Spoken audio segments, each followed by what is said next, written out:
दोस्तों, ये रिश्ता क्या कहलाता है कि आज के एपिसोड में हम देखते हैं कि अबीरा की गाइडेंस और करने वाला तो गायब हो जाता है। जिसके बाद अब अबीरा को बैडमिंटन खेलने के लिए घर से फ़ोन आ जाता है, जहाँ मायरू कहती है कि अगर आपको इतना ही था तो आपने एक्सेप्ट क्यों ही किया। जहाँ पर अबीरा कहती है कि तुम कहती थी ना तुम्हारे क्लास का विहान जो है वो बैड बॉय है, तो नहीं, ऐसा नहीं है, तुम्हारे पापा जो है वो सबसे बड़े बैड बॉय है। तो कहती है कि पापा से मदद ले लो, पर अबीरा उसके लिए मना कर देती है। माधव जी बीच में आकर कहते हैं कि अरे बेटा कोई नहीं, हम लोग तुझे ऐसे ही बैडमिंटन खेलना सिखा देते हैं। वैसे भी फ़ोन पे सीखना थोड़ा सा मुश्किल होगा, पर तू टेंशन मत ले, मैं मास्टर हूँ इसमें, तो मैं तुझे ऐसे ही सिखा देता हूँ। जहाँ पर मायरू और मनीषा भी वहाँ पर रहते हैं। मायरू से जल्दी से रैकेट और वो लाने के लिए कहते हैं। जहाँ पर अबीरा कहती है कि मैं तो आपसे भी नाराज़ हूँ, मतलब जब मैं वहाँ पर नहीं थी तभी आपको आना था, और आप खबरदार अगर मेरे आने से पहले वहाँ से चले गए तो देख लेना। जहाँ पर माधव जी कहते हैं कि अरे तू टेंशन मत ले, तेरे आने तक तो मैं यहीं पर हूँ। क्या धीरे धीरे करके माधव जी फ़ोन कॉल पर ही उसे ये सिखाने की शुरुआत करते हैं, पर माधव जी लेफ्टी होते हैं, जिसकी वजह से अबीरा को कुछ समझ ही नहीं आ रहा रहता है। जहाँ पर वो रैकेट को प्लेस करके कहते हैं कि देख अबीरा, इसको ऐसे ही करना है, पर अबीरा को कुछ समझ ही नहीं आ रहा रहता है, बिकॉज वो लेफ्टी है। अबीरा की कन्फ्यूजन और बढ़ जाती है। वो कहती है कि अरे आप तो लेफ्टी हो, मनीषा की आप ही मुझे सिखा दो ना, क्योंकि ये तो मेरे कन्फ्यूजन और बढ़ा रहे हैं। जहाँ पर मनीषा कहती है कि हाँ हाँ मैं तुझे सिखा देती हूँ, पर वो ट्राई करती है पर उससे नहीं जमता है। अबीरा हार मान जाती है, पर मनीषा कहती है कि नहीं, ऐसे हार नहीं मान सकती, वैसे भी इसे बहुत ज़्यादा प्रैक्टिस लगेगी। और जब वो ट्राई करने जाती है ना वीरा, तो वो जो रैकेट है वो उसी को लग जाती है, जिसकी वजह से वो कहती है कि अरे यार ये तो कितना ज़्यादा डिफिकल्ट है। पर मनीषा कहती है कि देख, एक बार ट्राई करने से नहीं होगा बेटा, तेरे को बार बार प्रैक्टिस करनी पड़ेगी, वरना तू कल के मैच में हार जाएगी ना। तो तू एक काम कर, तू ना ज़्यादा से ज़्यादा प्रैक्टिस कर। जहाँ पर अबीरा कहती है कि ठीक है, अभी आप लोग फ़ोन रखो, मैं प्रैक्टिस कर लेती हूँ, क्योंकि कल मेरी मैच है और मुझे बहुत ज़्यादा जल्दी से जीतनी है। जहाँ पर अब वो फ़ोन रख देती है और सोचती है कि यार ये तो बहुत ज़्यादा मुश्किल है, मैंने तो सोचा भी नहीं था, पता नहीं कि कल के मैच में मैं क्या ही करूँगी। वहाँ पर फ़ोन रखने के बाद मायरू कहती है कि पापा उसकी मदद लेने के लिए तो मम्मा ने मना कर दी, अब क्या होगा। तो माधव जी कहते हैं कि तू टेंशन मत ले, तेरे पापा ना मम्मी के मामले में बहुत ज़्यादा चिपकू है, कैसे ना कैसे करके वो तेरी मम्मी की मदद कर ही देंगे। कहती है आपको कैसे पता, आप तो यहाँ पर हो। तो माधव जी कहते हैं कि मैं तेरे बाप का भी बाप हूँ, तो मुझे अच्छे से पता है कि मम्मी के मैटर में तेरे पापा कितने ज़्यादा चिपकू हो जाते हैं, कोई ना कोई मदद कर ही देंगे वो लोग बहाना देख के। वही दूसरी तरफ अबीरा अकेले सीख रही होती है। तो जैसे माधव जी ने कहा, अरमान वहाँ पर अबीरा की मदद के लिए आ ही जाता है। वो बैक हग के पोजीशन में आकर उसे बैडमिंटन की शुरुआत करना सिखा देता है। जहाँ पर तो वो थोड़ा सा बहक जाता है, बिकॉज थोड़ा रोमांस करना होता है। तो अबीरा कहती है कि अरे तो दूर हट, तुम क्या कर रहे हो यहाँ पे, तुम मुझे बैडमिंटन सिखाने आए हो या क्या सिखाने आए हो। वैसे भी मुझे तुम पे भरोसा नहीं है कि तुम मुझे सही सिखाओगे, क्या पता तुमने मुझे गलत सिखा दिया। अरमान ये सुनकर डिसअपॉइंट होकर कहते हैं कि क्या तुम्हें सही में ऐसा लगता है कि मैं तुम्हें गलत सिखाऊंगा, तो तुम्हारी गलत फहमी है, मैं तुम्हें बराबर सिखाऊंगा, चलो अब प्रैक्टिस करते हैं, क्योंकि कल मुझे नहीं लगता कि तुम्हें हारना है। अबीरा पहले तो मना करती थी कि उसे नहीं सीखना, पर अरमान उसे मना लेता है, जिसके बाद फिर से बैकअप करके वो उसे सिखाने की शुरुआत कर देता है। अब बैडमिंटन सिखाते सिखाते दोनों की नज़दीकियाँ इतनी ज़्यादा बढ़ जाती है कि दोनों बैडमिंटन पे फोकस ही नहीं कर पाते, बल्कि वो लोग रोमांटिकली इन्वॉल्व होने की कोशिश करते हैं। अब थोड़े से फ्यू हिट्स मार देते हैं बैडमिंटन की तरफ, ताकि वो हर कैसे बैडमिंटन पकड़ा जाए वो अबीरा को सिखा देता है, और कैसे हिट्स मारने हैं वो भी। जिसके बाद अब उस पर क्लोज जाने की कोशिश करता है और धीरे धीरे उसकी जुल्फ़ें संवारने लग जाता है। जहाँ पर अबीरा बिल्कुल भी माइंड नहीं करती है, बिकॉज अबीरा भी इतनी ज़्यादा उसमें इन्वॉल्व हो जाती है कि उसे अब समझ ही नहीं आ रहा था। उसे बस ये टचेस जो अरमान से मिल रहे हैं वो थोड़े अच्छे लगने लग जाते हैं। जहाँ पर वो डाइव करता है कि शायद एक किस ले लूँ, पर तभी उस मौके पर मीरा अपना हाथ घुमा देती है, जिसकी वजह से बैडमिंटन का बैट अरमान को लग जाता है। अरमान को ऐसे देख कर अबीरा जल्दी से जाती है और कहती है कि अरे अरे सॉरी सॉरी, मेरा बिल्कुल भी ध्यान नहीं था और मैंने शायद बहुत ज़्यादा फोर्स से उस पर मार दिया, जिसकी वजह से ये हो गया। जिसके बाद वो फूंक मारने की कोशिश करती है अरमान के आंखों पर और उसके और नज़दीक जाती है। जहाँ पर अरमान अब पहले तो बहुत ज़्यादा डिस्ट्रेस में दिखता है, पर वो बहुत ज़्यादा काम दिखता है। जिस तरह से अबीरा उसके पास आती है, उसे तो यही मौका चाहिए था, और ये मौके का फ़ायदा उठाकर जब अबीरा को समझता है कि ये सब क्या कर रहे हैं, और तब वो जाने की कोशिश करती है, पर अरमान जल्दी से उसे अपने पास खींच लेता है और उसकी चीक्स को अपने लिप्स की तरफ अलाइन कर देता है। वो उसकी तरफ किस करने की कोशिश करता है, धीरे से उसको पास लाकर, और अबीरा भी उसके टच में इतना ज़्यादा इंडल्ज हो जाती है कि उसे भी कोई समझ नहीं रहा रहता। पर हाँ, एक बार वो सराउंडिंग ज़रूर चेक कर लेती है कि कहीं कोई देख तो नहीं रहा। पर किस में डाइव करने से पहले ही अबीरा जल्दी से वहाँ पर बैडमिंटन का रैकेट जो है बीच में ला लेती है। जहाँ पर वो दोनों भी स्माइल कर रहे होते हैं, पर बीच में लावण्य आ जाती है, जिसकी वजह से दोनों ऑकवर्ड हो जाते हैं। अब अरमान तो जल्दी से बैडमिंटन का रैकेट चेक कर रहा होता है। लावण्य कहते हैं कि आखिर तुम दोनों कर क्या रहे हो। तो दोनों ये बताते हैं कि बैडमिंटन के रैकेट में कुछ गड़बड़ है। जहाँ पर लावण्य ने कल की यूनिफ़ॉर्म लाई रहती है बैडमिंटन की, और अभीरा वो यूनिफ़ॉर्म चेक कर रही होती है कि तभी अरमान का ध्यान जाता है कि अरे! ये स्कर्ट है, और वो जब स्कर्ट को देखता है तो वो कहता है कि अरे! ये तो शुरुआत होने से पहले ही ख़त्म हो गई। जिसे सुनकर अब अभीरा कहती है कि ये तुम क्या कहना चाहते हो? हम तो यही स्कर्ट पहनेंगे, वैसे भी प्रोफ़ेशनल जो होता है वो ये सब स्कर्ट तो पहनता ही है। अरमान उसे समझाने की कोशिश करता है कि वो प्रोफ़ेशनल है और यहाँ पर वो बिल्कुल भी ज़्यादा कंफ़र्टेबल नहीं होगी। तो लावण्या भी गर्ल्स के राइट्स के लिए बोलने लग जाती है कि आखिर तुम लोग कौन ही हो जो तुम ऐसे बोल सकते हो? कि अरमान कहता है अबीरा से कि तुमने आज तक कभी भी ऐसे कपड़े नहीं पहने हैं, तुम तो बहुत ज़्यादा डिसेंट कपड़े पहनती हो, तो ये सब तुम्हारे लिए बहुत ज़्यादा अनकंफर्टेबल होगा। वही अबीरा कहती है कि कोई नहीं, अगर आज मैंने नहीं पहना तो कल पहन लूँगी, उसमें क्या है? वैसे भी तुम कौन ही होते हो आखिर ये सब डिसाइड करने वाले कि मैं क्या पहनने वाली हूँ, क्या नहीं। जिसकी वजह से दोनों लड़कियाँ अरमान पे भिड़ जाती है, पर अरमान उनसे समझाने की कोशिश करता है कि गलती इसकी नहीं है कि तुम क्या पहनती हो, गलती ये होने वाली है कि तुम बहुत ज़्यादा अनकंफर्टेबल हो जाओगी, जिस तरह से लड़के तुम्हें घूरेंगे। तो अबीरा कहती है कि हाँ, तो सही बात है ना, उसमें लड़कों की गलती है, मेरी नहीं। लड़कों को अपनी आँखें जो है वो नीचे कर लेनी चाहिए।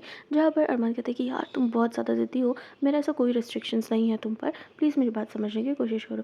जहाँ से लावण्य तो चली जाती है ड्रेस देने के बाद, पर अरमान और अबीरा अभी भी लड़ रहे होते हैं इस टॉपिक पर कि तुम कितने ज़्यादा अनकंफर्टेबल होने वाली हो। पर अबीरा का पॉइंट भी मुझे बहुत ज़्यादा अच्छा लगता है कि वो कहती है कि कपड़ों की गलती नहीं है, बल्कि ये किसी की नज़र और माइंडसेट की गलती है।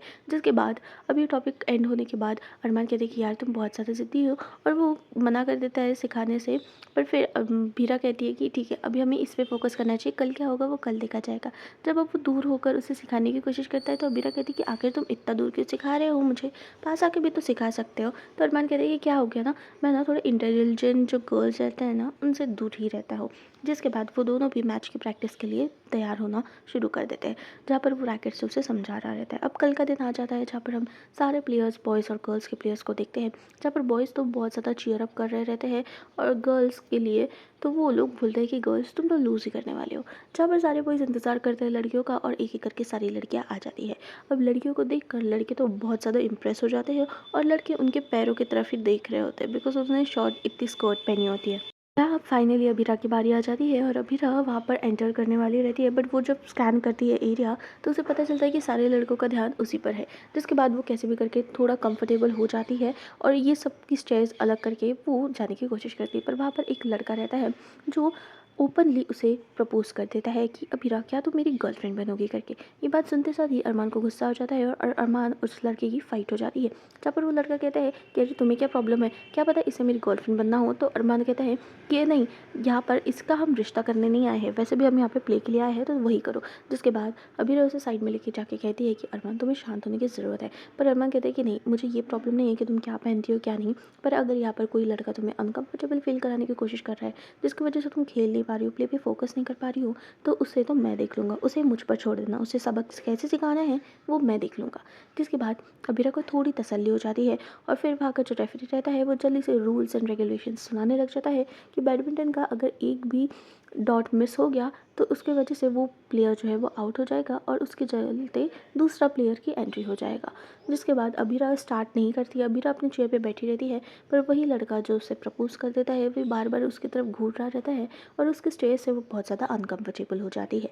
जिसके बाद अरमान भी ये सब देख लेता है कि वो लड़का कैसे उसे स्टेयर कर रहा है, और उसके पैर को भी। जिसके बाद अरमान से कहता है कि अरे आके देख, पर तब भी वो बार बार पीछे देखता है, तो वो जल्दी से अपनी बैग दे देता है, और कहता है कि अबीरा तुम्हारी बैग यहाँ पर थी, प्लीज़ इसका ध्यान रखो। जी सुनकर अबीरा को पूरी बात समझ आ जाती है, पर वो कुछ नहीं बोलती, और जल्दी से उसके लैप पर वो बैग रख देती है। देखते ही देखते आलिया भी आउट हो जाती है। जिसके बाद अबीरा कहती है कि यार आखिर क्या ही चल रहा है। तो आलिया कहती है कि जो पीजे के साथ पार्टनर है ना, उसका वो बहुत ज़्यादा स्ट्रांग है, तो तुम्हें बहुत ज़्यादा अच्छे से खेलना पड़ेगा, वरना उसे हराना जो है वो थोड़ा सा मुश्किल हो जाएगा। वही अबीरा के अभी सर पे बहुत ज़्यादा प्रेशर दिखाई देता है, पर कैसे भी करके अबीरा जल्दी से टैकल कर लेती है। अबीरा और लावण्या जो है वो दोनों भी खेलते हुए हमें दिखाई देते हैं, जहाँ पर रेफरी अब स्कोर सुनाते हैं, जहाँ लड़कों का स्कोर ज़्यादा होता है और लड़कियों का बस 9 ही होता है। लड़कों के कंपैरिजन में लड़कों का कुछ 15 होता है। अब सारे लड़के बहुत ज़्यादा अच्छे से खेलने लग जाते हैं, क्योंकि लावण्या भी आउट हो जाती है, तो एक और उसकी फ्रेंड जो है वो आ जाती है उसकी मदद के लिए। जहाँ पर अब सारी लड़कियों को बहुत ज़्यादा गुस्सा आता है, तो वहीं पर 2-3 लड़के जो है वो कमेंट्स करते हैं कि लड़कियों ने जानबूझकर ऐसे कपड़े पहने हैं ताकि ये लोग हमारा ध्यान भटका सके और ये लोग जीत सके। हाँ, वैसे भी सारी लड़कियाँ यही तो करती आई है, इसके अलावा तो मुझे नहीं लगता कि लड़कियाँ कभी जीत भी पाएंगी। अब अभी ये सब बातें सुन लेती है, और वो बहुत ज़्यादा उसे गुस्सा आ जाता है। जिसके बाद वो जल्दी से जाती है और गेम के बीच में ही वहाँ पर उसने एक साड़ी भी बैग में लाई रहती है, वहीं पर वो साड़ी जो है वो पहनने की शुरुआत कर देती है, क्योंकि उसके हिसाब से जो कपड़े हैं वो डिफ़ाइन नहीं करते हैं एक वुमेन को, बल्कि उनकी स्ट्रेंथ जो है वो डिफ़ाइन करती है। और स्ट्रेंथ को दिखाने के लिए अगर उसे ये कपड़ों का सहारा लेना पड़े, तो वो उनकी सोच को नीचे गिराने के लिए ये सब करने का भी बराबर से हक है उसे।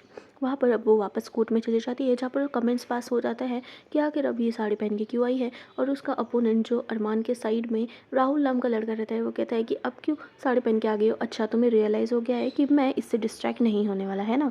जहाँ पर अबीरा कहती है कि मैंने ये साड़ी तुम्हारे लिए नहीं पहनी है, बल्कि खुद के लिए पहनी है, और इसके पहले भी मैंने स्कर्ट पहनी थी तो खुद की मर्ज़ी से पहनी थी, तो अभी भी साड़ी पहन रही हो तो खुद की मर्ज़ी से समझा रही हो कि ये जो मैं पहन रही हूँ उसमें तुम्हारी परमिशन लेने की मुझे कोई ज़रूरत नहीं है। और वैसे भी तुम्हें हराने के लिए ना, मैं इसके पहले भी ताकतवर थी और अभी भी ताकतवर हूँ। मैं उतनी कैपेबल तो हुई कि तुम जैसे इंसानों को नीचे गिरा सकूँ। और वैसे भी तुम्हारी जो सोच है ना, वो हम वुमेन्स को कभी डिफाइन नहीं कर पाएगी, क्योंकि तुम्हारी सोच इतनी ज़्यादा घटिया है ना कि तुम लोगों की वजह से ही जो ऑफिशियल लोग चाहते हैं, ये जो भी लड़कियाँ कपड़े पहन के जाती है ना, तुम लोग इतना ज़्यादा अनकंफर्टेबल फील करवा देते हो उनको कि ऐसा लगता है उनको कि कपड़ों की गलती है। बट नहीं, कपड़ों की नहीं, सबसे ज़्यादा गलती है तो तुम्हारी इस घटिया सोच की, जो कभी भी नहीं बदलने वाली। और इसको आईना तो मैं आज दिखा के रहूँगी। जहाँ पर हम इतना छोटा स्कर्ट भी कभी पहन के जाए तो मम्मी पापा के गले में सांस अटक जाती है कि हमारी बेटी इतने कपड़े पहन के गई है। इस वजह से नहीं कि वो कपड़े पहन के गई है, बल्कि इस वजह से क्योंकि तुम जैसे नीच लोग उसे देखते रहते हो। जिसे देखते साथ ही अब वो राहुल जो है वो हार जाता है, पर तब भी अबीरा जो है वो बहुत ज़्यादा चिल्ला के कहती है कि क्या क्या हो गया, अभी तक तो बहुत ज़्यादा मर्दान की दिखा रहे थे ना तुम, की लड़की तुम्हें डिस्ट्रैक्ट करने के लिए ये सब कपड़े पहने हैं, तो अब क्या बोलोगे, अब क्या खुद को दिलासा दोगे, क्या बहाना दोगे, क्योंकि अभी तो तुम हार चुके हो और अब तो मैंने पूरी साड़ी भी पहनी है। तो इसलिए कह रही हूँ, किसी की स्ट्रेंथ और खासकर वुमेंस की स्ट्रेंथ को डिफाइन तो तुम कभी नहीं कर सकते, क्योंकि तुम इतने ज़्यादा गिरे हुए हो ना कि तुम्हें उभरने में ही बहुत साल लग जाएंगे। अब फील्ड पर सिर्फ अरमान और अभिरा ही होते हैं। अब अरमान और अभिरा दोनों पे बहुत ज़्यादा खुश होते हैं, और वो लोग ऐसे खेल रहे होते हैं जैसे कि वो लोग मैच नहीं बल्कि कैजुअल खेल रहे हो, जैसे उनके घर में बस एक नॉर्मल सा कुछ रूटीन चल रहा है। ये सब फ्रेंड्स देख कर कहते हैं कि अरे अबीरा क्या कर रही है। रिहान भी कहते हैं कि इतना ये लोग आखिर कैजुअली क्यों खेल रहे हैं, हम मैच में हैं, हम लोगों को जीतना है। पर उसके फ्रेंड्स इतना चिल्लाने के बाद भी अबीरा और अरमान कुछ नहीं सुनते। अबीरा एक पानी का ब्रेक ले लेती है और जाते साथ वहाँ पर अरमान और अबीरा थोड़ा डिस्कस करते हैं कि नहीं तुम मेरी बात मानो, हमें ना ऐसा करना चाहिए कि जो हमें फ्लो में जाना चाहिए, जो जीता उसके रूल्स रहेंगे। और हमें ना ऐसे एक रूल बनाना चाहिए कि जीतने के बाद कि बॉयज़ जो है वो गर्ल्स का जो एरिया है उसको क्रॉस नहीं करेंगे। जहाँ पर अरमान कहता है कि तुम्हारा आइडिया बहुत ज़्यादा लेम है, मैं हार जाता हूँ, क्योंकि बॉयज़ कभी भी नहीं मानने वाले और गर्ल्स कभी कंफर्टेबल नहीं होने वाली बॉयज़ को यहाँ पर रहने देने के लिए। पर अबीरा कहती है कि अरे यार तुम कभी तो मेरी बात सुनो। तो अरमान भी कहता है कि यार तुम कभी मेरी बात नहीं सुनती है, जाओ। पर वही पीछे से रेफरी कर देते हैं कि चलो टाइम अप हो गया है। दोनों भी फील्ड में चले जाते हैं, जहाँ पर वो लोग अभी थोड़ा सा सीरियसनेस के साथ खेलते हुए हमें दिखाई देते हैं। पर ये क्या, अबीरा तभी हार जाती है। वो बहुत ज़्यादा ईजी बॉल होता है, बट स्टिल वो हार जाती है। शायद वो जानबूझकर हारी रहती है। अरमान ये सब देख लेता है, पर वो कुछ नहीं बोलता, क्योंकि बॉयज़ इतना ज़्यादा उसको चीयर अप कर देते हैं, इतना हाइप कर देते हैं कि वहाँ से सब उसको गोद में उठा लेते हैं। जहाँ पर सारे ही बॉयज़ की जो खुशी है वो समाये नहीं समती, और सब लोग इतने ज़्यादा खुश हो जाते हैं कि फाइनली गर्ल्स को उन्होंने हरा दिया है।